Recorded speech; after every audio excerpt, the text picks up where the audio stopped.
Test. Test. Okay. Good morning, everyone. Can you hear me? Okay. Welcome to this morning's service. As you know, Dharma School is having service at North Bend, and that's where Sensei is. Hopefully they're doing okay with all the rain. So it's just Alex and I here today running service. So please bear with us because we have to do everything. Please sit quietly for the ringing of the concho.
Sutra chanting today will be Ju Seige, found on page 21 of the Orange Service Book.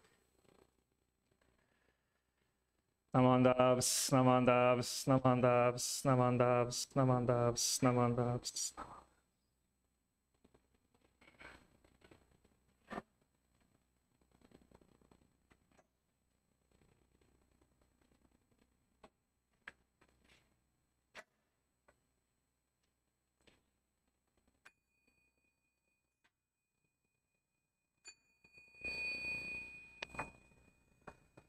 Gagon chosegan ishimu jodo shigan fumanzok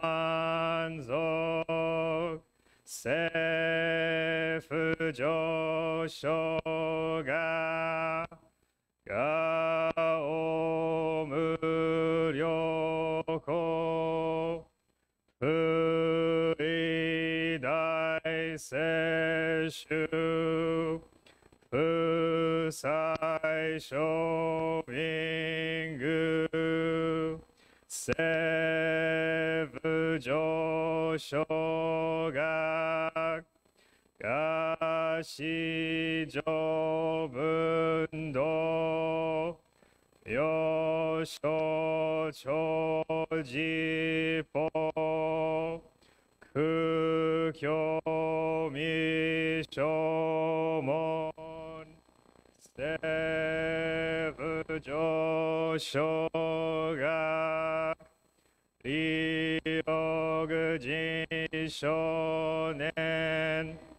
choe shubon yo shigumu jodo isho tenin shi jinriki endai ko fusho musai do sho 上三苦妙交際集約難海一へ言滅死根も安永即小悪道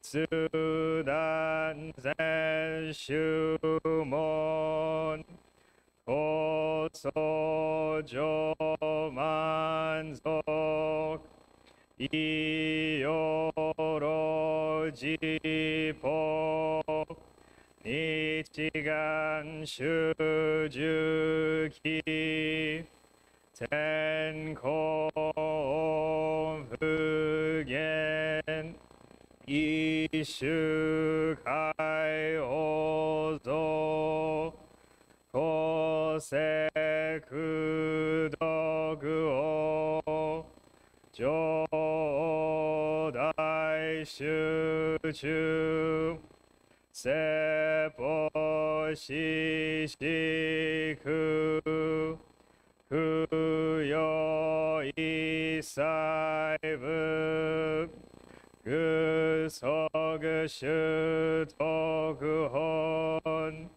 願念心上満徳意三害よ女分無下地通断未不詳願学へ力投資最小尊志願や効果大戦を感動国書天人東内妙家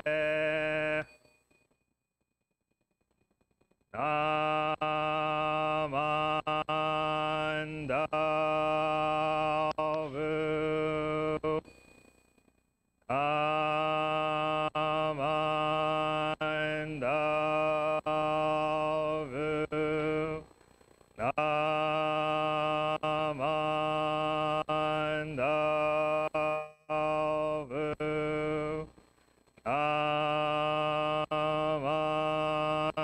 ンダ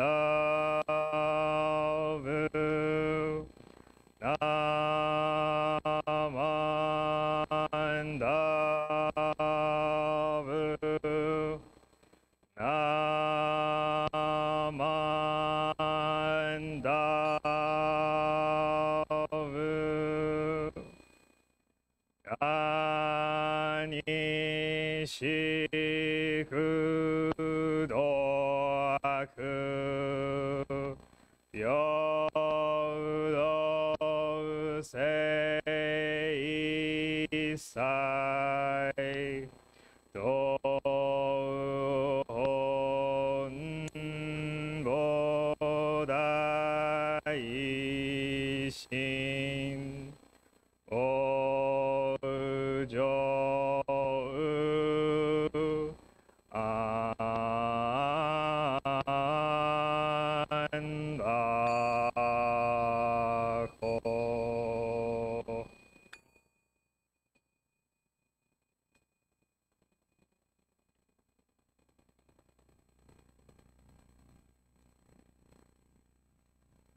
ナマンダブスナマンダブスナマンダブスナマンダブスナマンダブスナマンダブス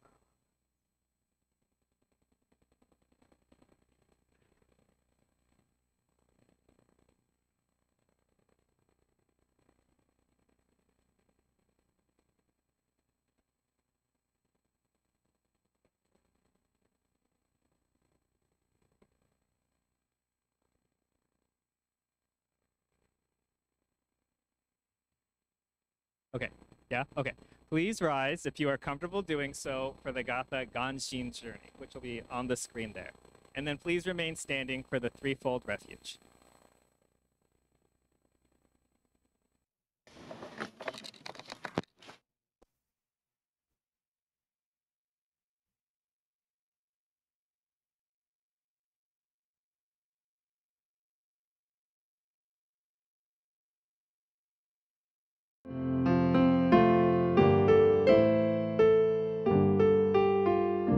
Like the sun breaking through a gray and misty canopy, our voices join, break the silence, grateful to our past.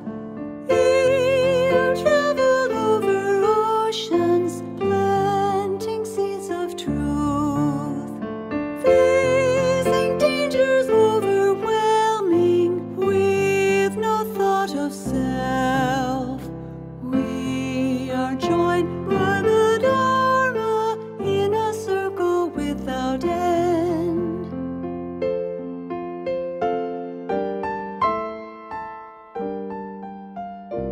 Foreign lands, does it matter?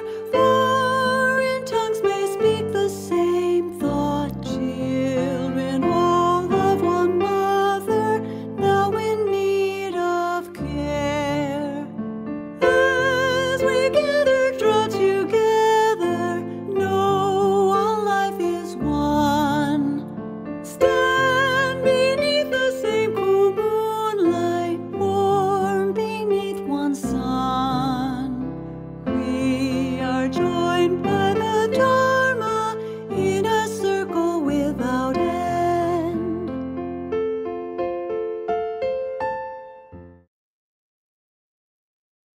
The threefold refuge. Difficult is it to receive a human form?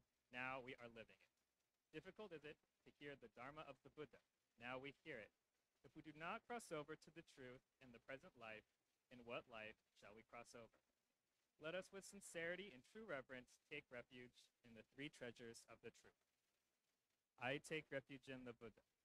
May we, together with all sentient beings, awaken to the great way of enlightenment and to the unsurpassed intent of Amitabha. I take refuge in the Dharma.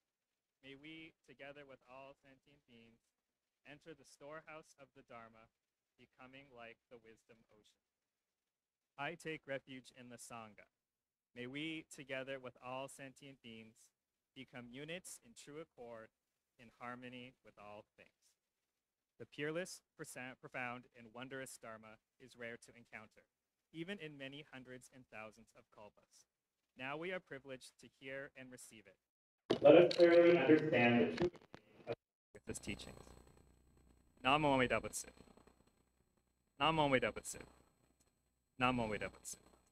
Namo Dabs, Namo Dabs, Namo. Please be seated.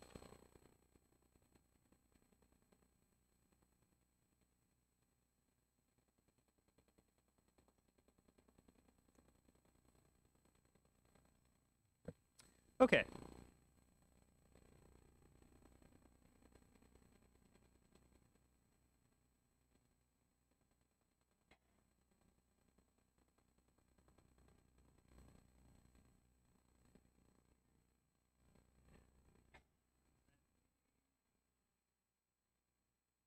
Okay, good morning, everyone. Once again, thank you for attending service. Sorry about the concho. Forgot how hard it is to ring. I also forgot how hard it is to do everything for service. But today, this is my Dharma talk, and it's going to be a little bit more like, not a traditional talk, but more like a lesson or like a lecture. Because if you did not see on Facebook when the June newsletter went out, Sensei also added these two pictures, I think it was these two, of the Kuden at Wakabayashi, who is currently restoring our Onaijin. It's been a long time since I've actually seen or remember what it looked like, but this looks very new and fresh and very nice. It's very exciting. I know Sensei is very excited. So for today's talk, I thought we'd review some of the main parts of the onaijing and the yoma. Just because when we see these pictures, we see these things, but sometimes I feel like a lot of people don't know what they're looking at or some of the meaning behind all of the things that we have on our onaijing, our altar in our hondo. And so today I thought that I would talk a little bit about that, very sort of high-level overview, so that people can understand. A lot of what I'm going to talk about today can be found in this pamphlet that's on the left side of the slide called Naijing Shrine. We used to have them in the temple. I'm not sure if they were saved. As well as Reverend Kodani's book, Cocktails, which is the topic of Sensei's Tuesday lecture series. So we are not in the hondo, but the hondo is split into two main areas. The onaijin is the inner shrine area, and it also contains what's called the yoma, which is sort of the remaining space and area. And then the gejing is the outer seating area where we all sit during Sunday service. An onaijing can be made up of 1, 3, or 5 shrines. And every temple's onaijing is very different and unique. One thing that I really enjoy about visiting other temples is going into their hondos and looking at their different onaijings. So on the left, if you recognize, this is our onaijing. And when I found this picture, it was kind of nostalgic because I forgot that it looked like that, because the hondo now is just an empty space. But this is our onaijing in all of its glory at the time. But onaijings, as I mentioned, can look very different. On the right, this is a picture of Berkeley onaijing. Very different from our temple. They have a very old and like relic Buddha statue that's on their onaijing, and that's all it is, in very plain wood. And I remember a story from Reverend Matt Hamasaki, who's from the Berkeley Buddhist Temple and grew up there. And this is all he knew. And when he went to the Sacramento Betsuin for the first time, he was like shocked and awed by their onaijing, which looks more like ours because it was so ornate and different. And all he knew his whole life was just this very simple onaijing. But that's not to say that it's not good. It's a very, very nice statue. These pictures are a little bit maybe difficult to look at because I had to pull them from the internet. Something I was telling Alex this morning is, without having an onaijing to go to, it's very difficult to find pictures of onaijings online. But on the left side is a very modern onaijing. And this is the onaijing at the Koro at the Jodo Shinshu Center in Berkeley. It's very modern. It doesn't have all of that very traditional Japanese architecture to it. It's very like clean lines and sleek. On the opposite side is the Buddhist temple of San Francisco's onaijing. And this is an onaijing that is probably one of my favorites because if you can see in the roof, all of their sort of inlays have this beautiful color, blues, reds, mixed in with the gold. And I always thought that it looked really beautiful. But ours is still the best. So if we go and we talk about our onaijing, the one that we have here at our temple, our onaijing is a 5-shrine or altar onaijing. The main onaijing area is made up of the shrines to Amida Buddha in the center, Shinran Shonin on the right, and then Renyo Shonin on the left. And this is what most people consider is like your onaijing space. And this is the area in which Sunday services are conducted, where sensei sits when he conducts service in the onaijing. Then, because we have sort of a larger area, we have what's called yoma, as I mentioned, or sort of reserved a remaining space. And here, our onaijing has 2 additional scrolls. One to Shotoku Taishi, if you're staring at the onaijing from the gejing on the right side, and then on the left is the 7 masters. And this is sort of a reserved space that we have. If you've ever noticed in Sunday service, if you can remember, after service is concluded, all of the ministers that aren't giving a Dharma talk, Reverend Irene, Matt, Rosalie, they'll all come down to the gejing to listen to the talk. But Sensei, because he still has to give his message, will go back to the yoma and sit down. And that's where he spends the rest of service.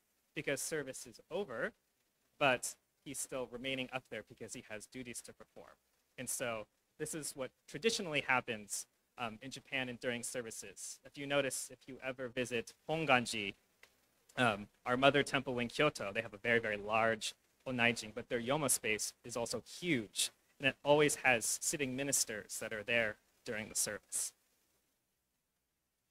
But first, I thought we'd focus on sort of our main Onaijin shrine area. So the Gohonzan. So the Gohonzan is sort of our main principle or object of reverence. And Gohonzan is a Japanese term that refers to any main or principal object of reference in a Buddhist temple. In Jodo Shinshu, our Gohonzan is Amida Buddha, and is either a scroll of Namo Amida Butsu, or known as a Myogo scroll, a statue of Amida Buddha, which is contained in our Hondo as well as in this Obutsudan here, or it's a scroll of, or a picture of Amida Buddha, which is many like Homo Butsudans have, like mine, for example. I think I've talked about this before, and I believe Sensei's talked about this before, but does anybody know what technically is the preferred sort of Gohonzan to put inside of your altar or Obutsudan? No one knows. Zeph? The left one. Yes, the scroll, the Myogo scroll, is technically what is most preferred, but most people have statues. And in case I didn't make this clear, like Gohonzan is not a Jodo Shinshu specific term, it's more like of a Japanese Buddhist term. So like when we went over to Shingan Temple, Koyasan, across the street for Hanamatsuri, inside of their Onaijin area is Dainichi Nyorai, Dainichi Buddha, which is the cosmic Buddha, and not Amida Buddha like we have in ours. And that is also considered their Gohonzan. Next is the Gokuden, or the Kuden, which is the palace hall. So the Gohonzan traditionally stands in a very, very ornate structure that's called the Kuden. It resembles a Japanese palace, and its pillars and roof beams are painted gold to signify purity, virtue, and merit. And it is also said that the four pillars in the front are said to represent the Four Noble Truths. Figures of dragons, peacocks, elephants, and lions adorn it and express the Buddha's spiritual power, truth, and majesty. I will be honest, this is from the Naijing pamphlet. I have not looked close enough at our Kuden to see if there's all these animals on it, but I'm going to trust what the literature says. If you've ever noticed, when you look at the Kuden, it has these sort of hanging corner ornaments on it, and these are called sumiyoraku. And they are derived from ornaments worn around the neck and body of aristocratic men in ancient India. And they're said to represent attainment of nobility through noble deeds versus one's birth. As you know, Shakyamuni Buddha, Prince Siddhartha, was born a prince, but he rejected the idea that nobility comes from birth alone, and instead should come from noble deeds. So these are here to remind us of that in Shakyamuni Buddha's teachings. Next, you'll notice that we have a lot of lanterns on the Onaiji, and there's two types. One is called a tsuritoro, which is a hexagonal squarish lantern that hangs in front of the Kuden. And these lanterns represent lanterns that Shakyamuni Buddha made for his disciples, so that when they were traveling at night, they would be able to light up their path and not kill insects or small creatures that might have been in the way. The next type of lantern that we have is the kikurinto, or kiku means chrysanthemum in Japanese, or a circular chrysanthemum lamp. And it's said that this represents enlightenment without beginning or end. But also it's said to represent other things. So I was reading an article by Furumoto sensei who said that kiku in Japanese not only means chrysanthemum, but it also means to listen in Japanese. And so this is also here to remind us that we should be listening to the Dharma. And Shinran Shonin actually wrote different wasans about kiku and listening to the Dharma. And so I like to think that another reason why we have these lanterns on our Onaijin is to remind us to listen. So the Kuden rests upon what's called the shumidan, or shumi throne. And it was very hard to find a picture of this, but it is a table that kind of comes wide at the bottom, wide at the top, that narrows in the middle. And it's said to represent the cosmic mountain Sumuru, Mount Sumuru in Sanskrit, which is known to be the center of the universe in Hindu and Buddhism cosmology. And so at the center sits our Onaijin and altar. Okay, so this was very difficult to find a picture of. And it's very hard to see if you're not actually on the Onaijin. But right in front of the Kuden, on top of the Shumidan, is a small table called an uajoku. And this is where we make small offerings to the Buddha. Principally, it's called the shi gusoku, shi for four, the four setting arrangement, and consists of the rosokutate, which is a candle holder with a traditionally red candle that is left unlit. The kasha, which is a double-tiered incense burner, which you can see right here in the middle. There's the red candle. And then it has two kebyo, or vases. And these vases aren't filled with flowers, but instead are filled with pure water and then greenery. Also, you can have your bupanki, or where you put a bupan, offering of rice to the Buddha. And yeah, it was really hard to get a picture. I realized that in Sensei's headshot on the website, you can see the shikusoku behind him. So I thought I'd include that. This is also a picture from our website. If you know this picture, it's one of the banners, and Sensei's talking off in the corner. So yes, I was very crafty in finding pictures for this. One other type of table that we have in the Onaijin is called the maijoku, or the front table. And this table sits in front of the shumidan and traditionally holds the flower vase, incense burner, and candle on top of it. So there's two main type of arrangements that we use for this table. The main one is called a three-setting arrangement, or mitsugoku, in which the flower is on the left, the incense burner is in the middle, and then the candle is on the right side. And this is also the orientation that you should have set up for your homobutsudan as well. So if you're ever curious how to remember, I always remember right is bright. So right side has the candle. I guess you could remember light is right too. Whatever it is, just make sure that the candle is on the right and the left is the flower. But we also, for very special services, have a 5-setting arrangement, which is called a gosugoku. And this is 2 flowers, 2 candles, and then 1 incense burner in the middle. If you remember from the picture I showed earlier of Berkeley Buddhist temples Onaijin, their maijoku is set up with this gogusoku arrangement. So now that we've covered sort of the main area, we're going to move now to the right. So if you're looking at the Amida Buddha statue from the Gejing and the Hondo, and you turn to the right, you'll see a scroll of Shinran Shonin. And so this is actually another photo from Wakabayashi. This is our restored, or process of being restored, Zushi Shrine of Shinran Shonin, who is, of course, the founder of Jodo Shinchi Buddhism. And if you were here for the last Dharma talk Sensei gave, his favorite teacher. This is also called a wakidan, which means side altar. And so Sensei calls it a Zushi Shrine. I actually Googled what a Zushi Shrine is because I've only ever heard of it as a wakidan. But apparently a Zushi Shrine is a smaller portable altar as this is, or it's also like an altar used for commemorating someone that's passed away. I'm not entirely sure the context that Sensei uses it, but this is what it is. And if you've noticed, you'll notice on the next slide, but Shinran's has this sort of flattened roof, as opposed to Renyo Shonin on the other side has a more pointed structure, much like the Kuden. I'm not sure why. I was going to ask Sensei when he comes back.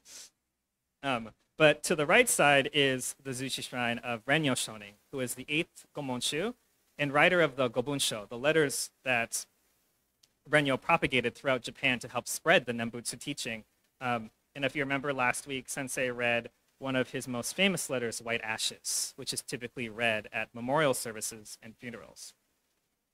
The one interesting thing to note about the sort of wakidan of Renyo Shonin is that in some temples, instead of a scroll of Renyo, there is a scroll of the Zenmon, or the previous or retired Monshu instead, a picture of Renyo. Though I would say almost maybe every BCA temple has Renyo Shonin on the left side. And that makes up sort of our main sort of Onaijin altar area.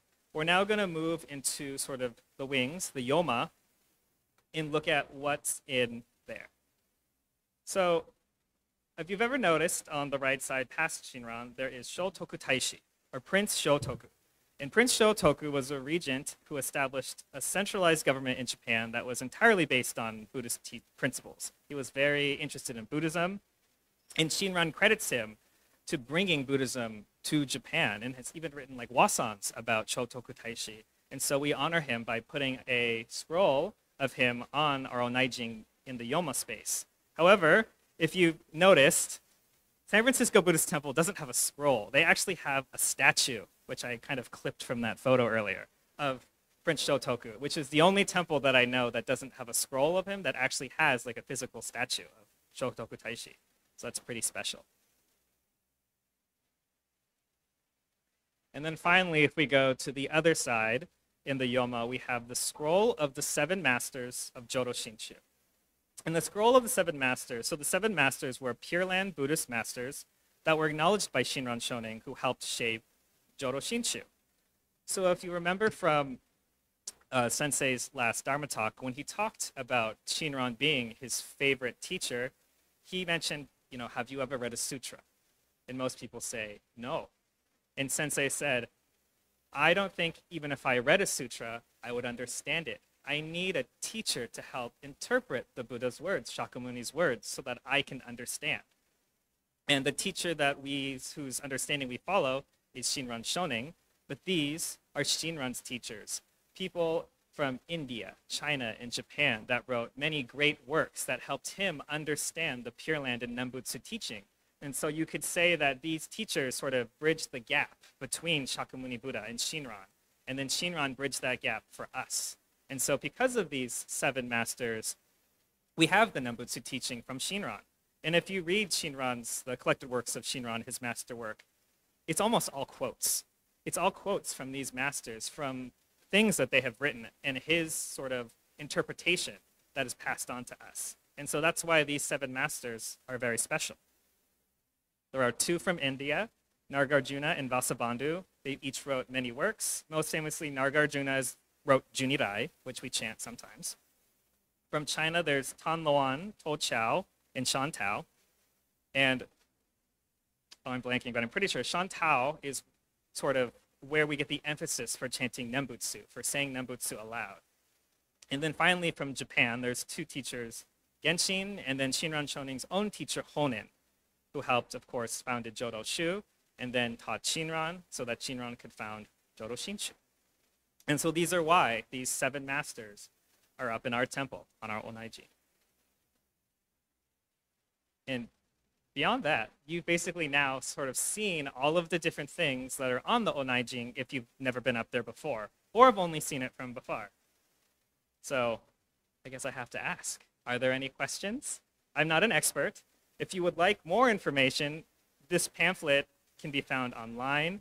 Please turn into Sensei's Tuesday study class about cocktails, where you can find more information about sort of Japanese Buddhism, some of the objects that are on onaiji, or once we have our temple in Hondo again, I'm sure Sensei will start up his onaiji tours, and you can ask Sensei all of the information and questions that you have. But if there's no more questions, then I'll close my talk with Gasho. So please join me in Gasho. Namo Buddhaya Butsu. Namo Buddhaya Butsu. Namo Buddhaya Butsu. Namo Buddhaya Butsu.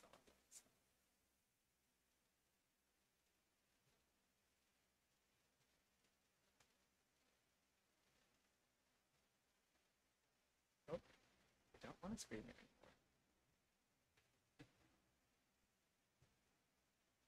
Okay. I think this concludes our service. Are there any announcements that anyone has for any of our viewers online or the Sangha here?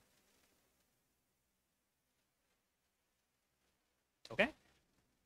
Thank you very much for joining us online. I hope you enjoyed our service today. We hope that you tune in again for future services.